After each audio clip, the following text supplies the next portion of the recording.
আর আজকে আসার একটাই বার্তা, সেই বার্তাটা কি, যে কল্যাণ ব্যানার্জির মতো ছুঁচোদেরকে ভয় পাবেন না, এদের মারিয়ে যেতে হয়। উনি দুই তোকারি করেছিলেন, সেটা ওনার শিক্ষা। উনি কার কাছ থেকে শিক্ষা পেয়েছেন, সেই শিক্ষা নিয়ে উনি আমাকে দুই তোকারি করেছিলেন। আজকে আমি ওনার মন্ত্র দিয়ে ওনাকে বলছি, কল্যাণ কল্যাণ ডাক পারি, কল্যাণ গেল কার বাড়ি?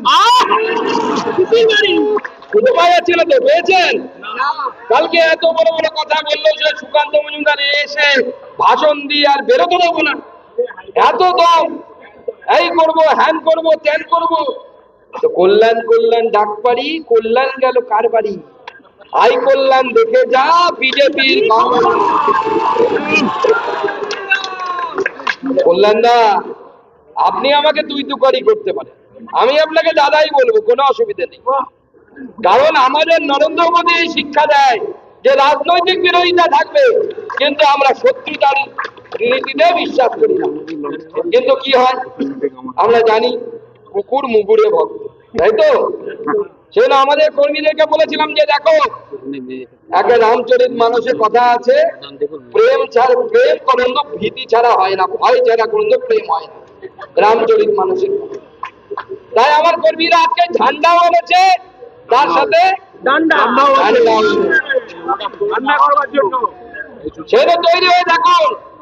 এখন থেকে ফোর্থ ইয়ার দিয়ে গেলাম, এই ঝান্ডা আর ডান্ডার বাণী তৃণমূলকে শোনাতে হবে। সেই সময়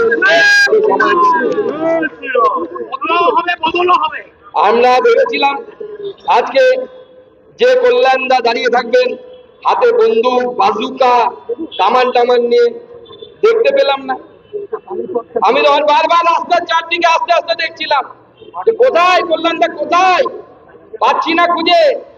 কল্যাণদা কল্যাণদা বলে চিৎকার করলাম গাড়ি থেকে, কোথাও খুঁজে পাওয়া যাচ্ছে না। আপনার ভাষাতেই বলি, আপনি তো বলেছিলেন লোকসভায় দাঁড়িয়ে গোটা ভারতবর্ষ থেকে আপনার দিকে হেসেছিল, কি হলো আপনার?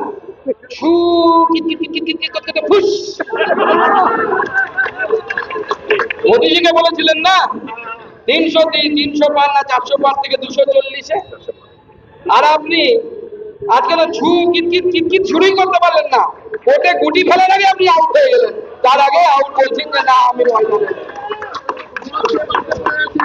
মাঠে ঘাটে থাকার কথা বলছিলেন না, আমরা সারা জীবন মাঠে ঘাটেই থেকেছি।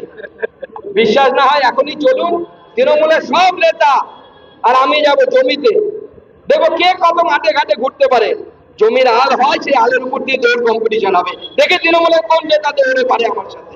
আমরা ছোটবেলা থেকে ওই জমির আল, গরুর গাড়ি, মোষের গাড়ি, এই চড়তে চড়তে আমরা সারা জীবন বড় হয়েছি। আমাদেরকে মাঠে ঘাটের গল্প শোনাবেন না। আপনি কোর্টে বক বক করে, ফাঁকা কলসি কোর্টে ভালো বাজে, ওখানে বাজান, রাজনীতিতে বাজাতে আসবেন না, আমরা ভয় পাই না আপনার ভয়। এসআইআর নির্বাচন কমিশন করছে, এসআইআর নির্বাচন কমিশন সুপ্রিম কোর্টে পরিষ্কার বলে দিয়েছে এসআইআর হবে, এসআইআর হবে। আর আপনারা কিছু মানুষকে উস্কানোর চেষ্টা করছেন, বিশেষ করে মুসলিম সম্প্রদায়ের ভাইদেরকে উল্টো পাল্টা বোঝানোর চেষ্টা করছে। সেদিনও আমি যে কথা বলেছিলাম, আজও আমি সেই কথা বলছি, কারো কথায় ভুল বুঝবেন না। কাক চিল কান নিয়ে গেল আপনার, আর আপনি চিলের পেছনে দৌড়তে থাকলেন, এটা বুদ্ধিমান মানুষের চিহ্ন নয়। তাহলে কি করতে হবে, কি হচ্ছে দেখুন। এবং তখনও যে কথা বলেছিলাম যে দেখুন, আপনাদেরকে বিরোধ করতে কাকে পাঠাবে? তৃণমূল কংগ্রেসের কোনো বড় নেতার ছেলে মেয়েরা রাস্তায় নামবে না।